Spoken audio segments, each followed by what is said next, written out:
welcome back to another video, everybody. This one is a story tell. Our worst well-fitting adventures from 2020 to 2024. And your guys' fan favorite is Horn Alley Production. So we'll start from 2020 to 2024, so if you want to start, you can. Alright. What was the worst one that you ever experienced in 2020? I personally didn't Railfan in 2020 because I couldn't really, go out. So, I'll just go 2023 because that was when I pretty much started. Alright, so the worst Railfanning experience that I've had in 2023, the year that I started Railfanning or started actually getting into that, into the hobby of it, I would say 2023 was a moderately good year. There wasn't many, issues, but I would say probably August. August when I went to set it up. This was way before I met Aaron, Sean, or any of the rest of the guys. This was way before. This was when I just got my license, and then I would, I would go just to random places I knew. So the only two places I knew were the Sterling Yard in Sterling Heights, and then Royal Oak, which was the Holly sub. Yep. So I decided to go. I'm like, you know what? I wanted to go see trains because I was bored. I decided to go to Holly, or sorry, not Holly, but to the Holly sub in Royal Oak. Okay. I would end up being there, just alone by myself for about an hour. But I didn't even see a single train. Dude, this is literally just a waste of my time. It was embarrassing, to say the least, and it was very, very bad.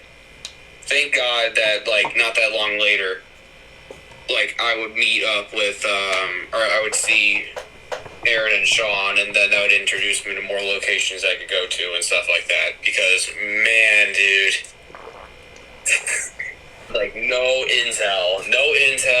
I did not have ATCS. I did not have anything. So I was literally I was going based off of just headlights and what I thought was a headlight. And 99% of the time I was getting trolled with flipping just reflections off cars.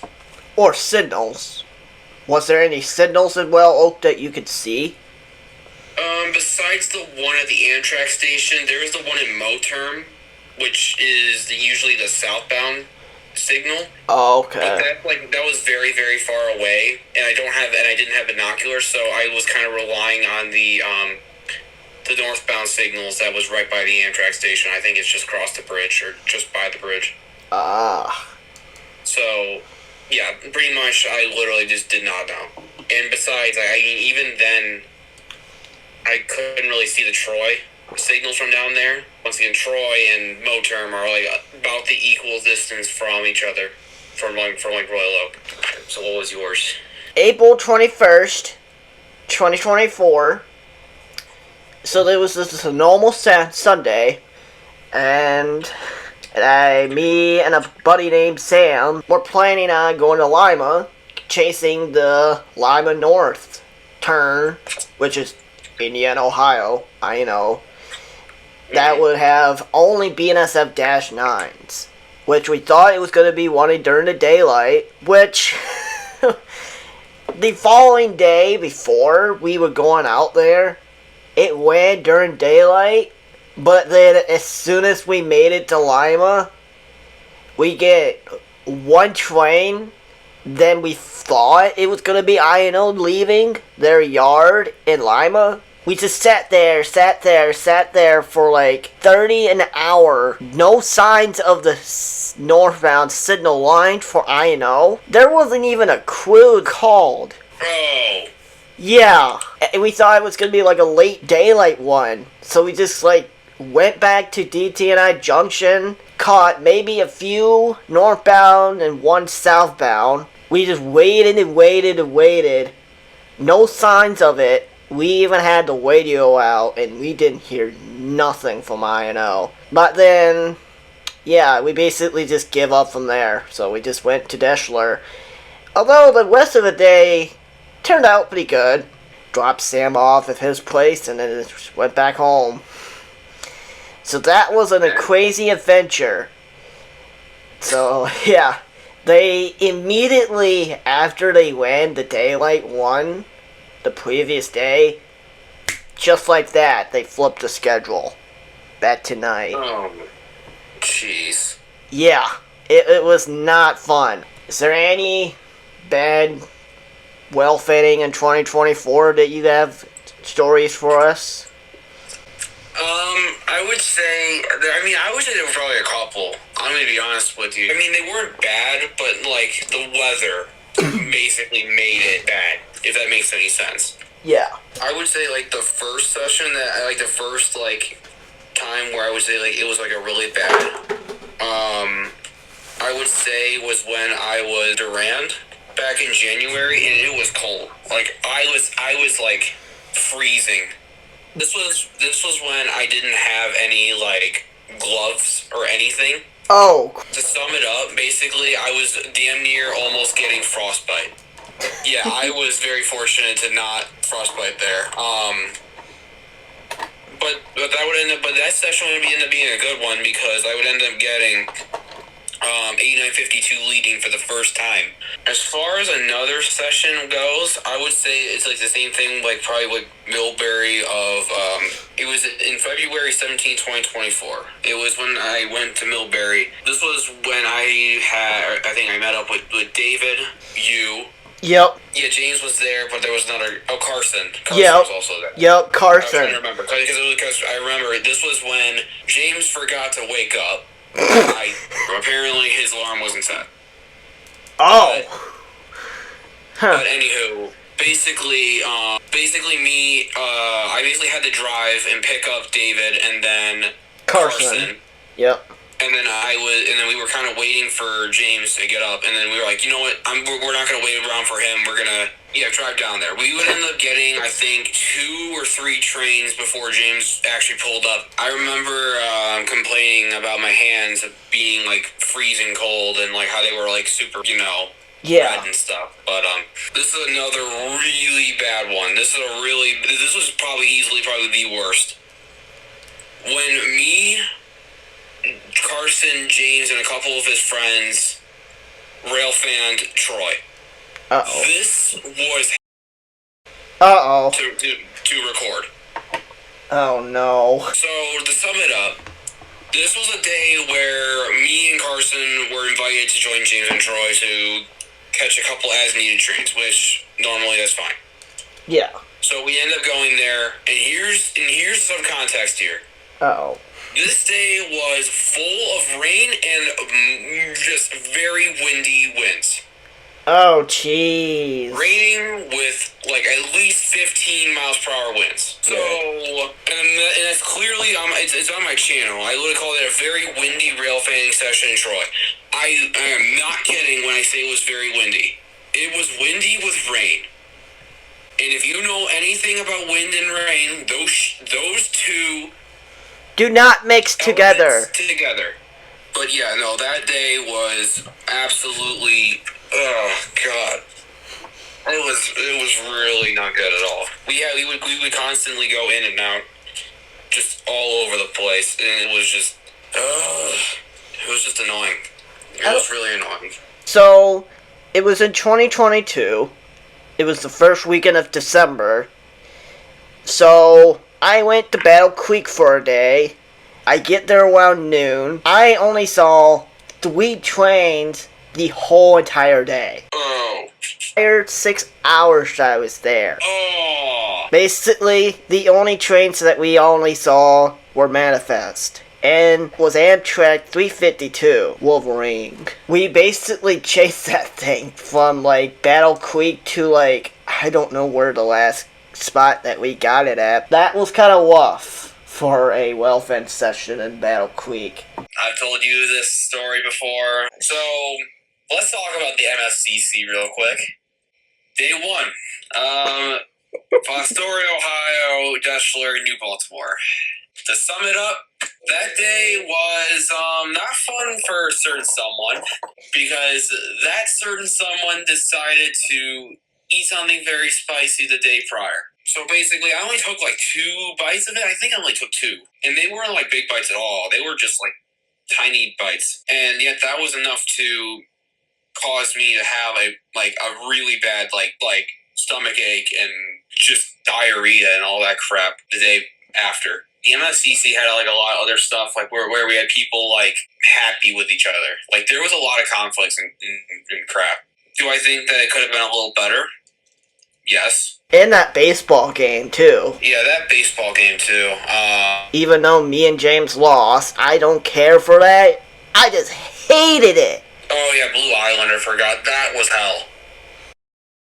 So this was the Midwest Railfan trip that me, Ryan, James, and Damon decided to do back in, I think this was... Beginning of September. Yeah, August 31st to September 2nd this year. But then we would go to Blue Island, and in Blue Island, if for people who don't know, that place has about, I would say, wow, let me think, like 6 tracks. They have a bridge that has a diamond, which has 4 tracks. 2 going one way, 2 going the other way, and then they have 2 Ys. I think a Union Pacific Y, and then there's another one. And and then there's also a bridge over top, which has Metro that goes through. Isn't the other Y Ottawa Interstate? Basically, many railroads go through there. NS goes through there, CSX, UP, CN.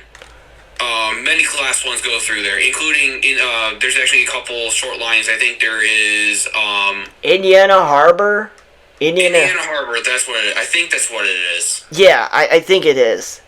Indiana Harbor. Anyway, we actually ended up getting to see them that day too, thankfully. But basically, to point this out, or to like sum it up, why this session was hell, some doofus decided to steal every single e-bell.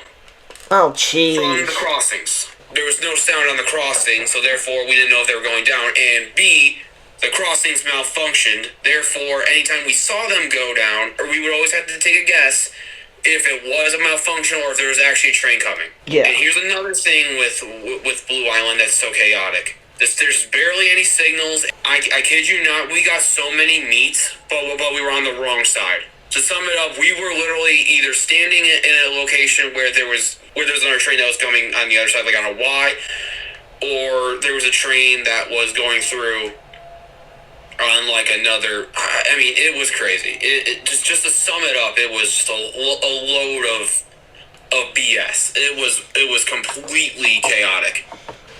Besides, I almost got hit by a train that session too. Oh crap. Let's just say I thought an NS train was going to be on one track when he was on another track, and I was standing very fucking close to him. So close to the point where literally it was like just like an inch away from my face. And also, Blue Island's not a good area either. Apparently, I've heard people getting mugged and robbed there. Yeah. So, and plus even shot. So, yeah, don't go there, guys. Please don't go there. If there is like 6 or 5, I don't care if there's like 6 tracks with a crap ton of trains that can come in any second. Just don't go there. There's way safer spots. Like, please. There's a lot more safer spots than just Blue Island. Like, I'd rather go to like Deschler or like Millbury. Oh yeah, 100%. 100%. Like Deschler's a small town, and there's like cops everywhere in that spot. And there's no crime. Yeah, there's like no crime. Seriously, no crime It's there. a tiny railroad town. It was the first Friday of August 4th, 2023. Let me just say, it was kind of good, but it was also kind of bad at the same time. So, I gotten word that the B&O Heritage Unit, 1827, was leading on IO-10. We basically get there within 3 minutes to spare. And I'm not talking like 3 minutes before like seeing it. We got there like 3 minutes before we heard a horn. And basically, yeah, it was kind of chaos. This is just the start. So it was the end of the day. So I decided to catch 8025 on the Chicago line. at Middlebury, Australian Road. So we sat there for, I think, 30 to 50 minutes, I think, somewhere around there. Once we got there, though, we missed it. 20 minutes for the Magahila. So we basically just sat there for nothing until we got word that the office car special was making his way east back for Altoona with no executives on it. So we basically just waited and waited and waited for like 30 minutes. He went through Holland soon as we got home. I think it was like 20 minutes after we like got home. Just like that, he went through Middlebury. Like 20 minutes after. Well, that me, James, and Ryan almost died when we were going to Schoolcraft, and that's another few ones. I think both times I've been to Schoolcraft, it's been pretty bad. Let's start with the first one, first session of Schoolcraft. So, Memorial Day, Railfanning on May 31st, 2024. So, this was the first time I was going to go to Schoolcraft, which is basically the South Bend sub. For Canadian National. Basically, it was really cold and raining. Once again, high wind and everything like that. This person, just by referring to this person, I mean myself, did not think to bring a jacket or wear sweatpants. In 50-degree weather with rain and wind. I was freezing. It was rough. But that was nothing, like, it was not as bad as, like, the second time. That one was somehow even worse. I don't know how, but yeah, it did. So, that day, this was when me, Ryan, and James were going to Schoolcraft because, yeah, we wanted to get, Grand Elk. Basically, so on the way to Schoolcraft, I think we stopped at Scotts, Michigan, which is just outside of Climax. And, of course, remember when I say that anytime I go to Schoolcraft, there's always rain? Yeah. So, it was raining and everything. And this was way before I even got my tires replaced. Go into narrator mode here. We basically hit a giant puddle. The car started to swerve. Like, James was the one driving. He was going like 60 when he hit the puddle. Oh! Started to lose control. The car would go 180 backwards, going 60 miles per hour backwards. What? I don't know how, but he would end up to spin the car back around and we stayed on the road without hitting a single tree. I think that's gonna wrap it up here. Alright, man. I'll let you go from here. Alright, well, as always, thanks for having me on. And, of course, this is Hornally Productions. And, stay safe, and I'll see y'all at the tracks. Yes, sir. Alright, folks, I think that's going to end it off here. Thank you for watching, and thank you for enjoying this story, everyone. See you next time. I'll see you out there to the tracks in Michigan Interstate or the Buckeye State Wells. Have a good night, everybody.